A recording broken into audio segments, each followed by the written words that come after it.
أعوذ بالله من الشيطان الرجيم. بسم الله الرحمن الرحيم.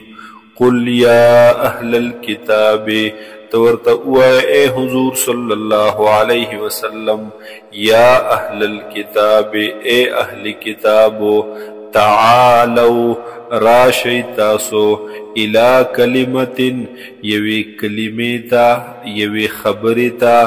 هاغ خبره سواء بیننا و بینکم چه هغا برابر د پمن زمون او پمن ستاسو کی، یعنی زمونږ او ستاسو پمنس کی هغا مشترک ده.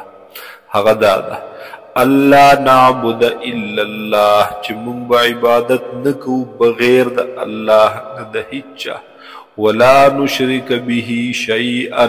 او مونږ به نشریکو د دغه الله سره هیڅ یو څیز لرا،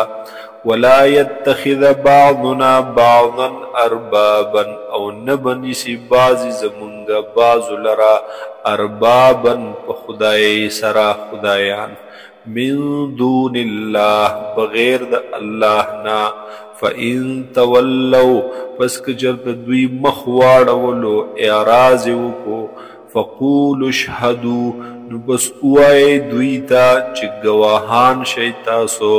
بأننا مسلمون په دې خبره چې بېشکه یو مونږه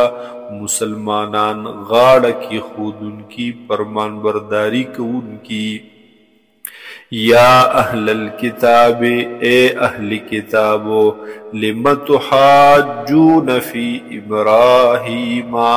ولی جگڑی کوئی تاسو په باره د ابراہیم علیہ السلام کی، وما انزلت التورات والانجیل حالان کی نو نازل کړل شوی تورات او انجیل، الا من بعده مگر وروستو د ابراہیم علیہ السلام نا.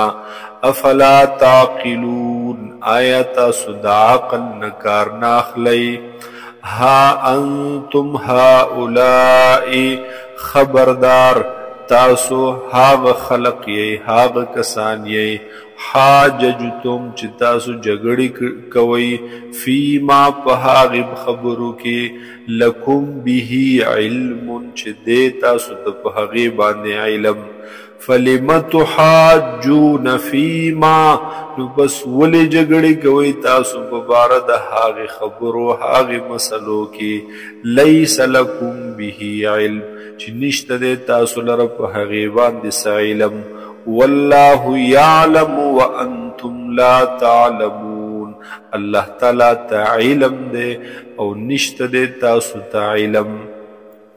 ما كان ابراهيم يهوديا ولا نصرانيا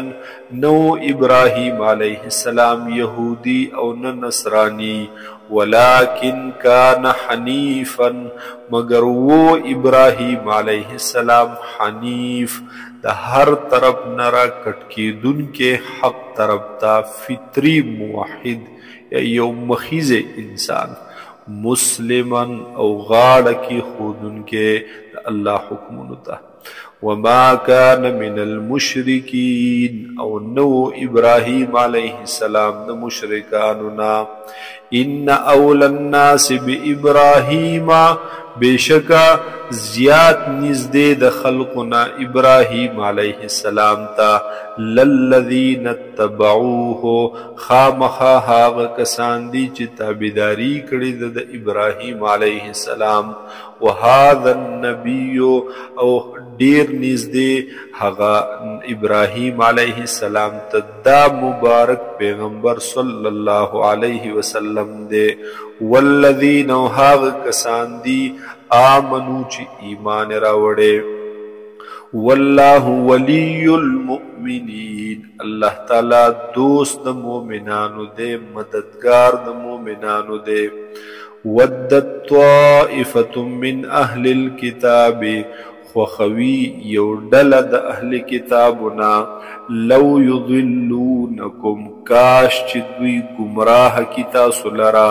وما یضلون الا انفسهم او دوی نشي گمراه کولی هیچا لرا مگر خپلو ځانونو لرا.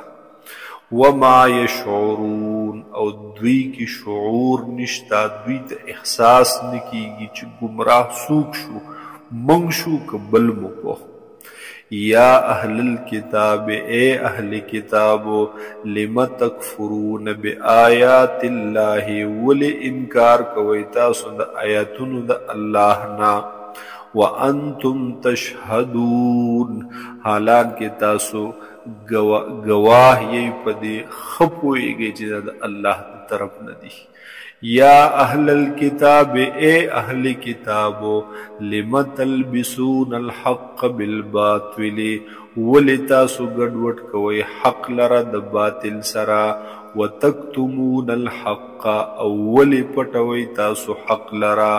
وانتم تعلمون، حالانکہ تاسو ته علم شتا، پته شتا چې حق سدی او باطل سدی.